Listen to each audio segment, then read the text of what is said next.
சென்னை நுங்கம்பாக்கம் வள்ளுவர் கோட்டம் சாலையில் மழைநீர் தேங்கியுள்ளதால் வாகன ஓட்டிகள் சிரமத்திற்கு ஆளாகியுள்ளனர்.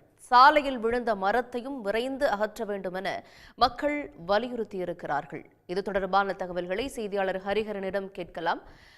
ஹரிஹரன், அந்த பகுதியில் மழை பொழிவினுடைய அளவு எந்த அளவுக்கு இருக்குது? இப்போ மரங்கள் சாய்ந்து விழக்கூடிய இந்த சூழல்ல அவற்றை அகற்றக்கூடிய பணிகளில் ஏதேனும் தொய்வுகள் இருக்கா, சிரமங்கள் இருக்கா?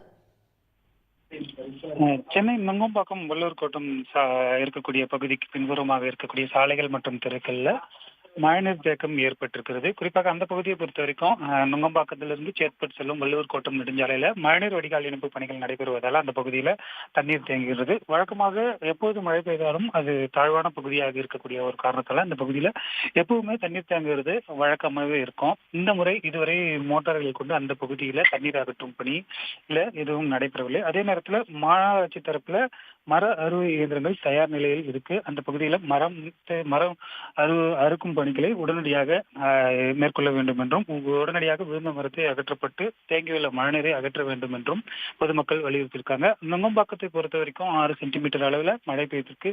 குறிப்பாக சென்னையில் அதிகபட்சமாக 800-ல் 13 சென்டிமீட்டர் அளவில் 6 மணி நேரத்தில் 13 சென்டிமீட்டர் அளவில் மழை பெய்திருக்கக்கூடிய நிலையில வள்ளுவர் கோட்டத்துக்கு பின்புறமாக தேங்கி இருக்கக்கூடிய மழைநீரை உடனடியாக அகற்ற வேண்டும் என பொதுமக்கள் கோரிக்கை விடுத்திருக்காங்க.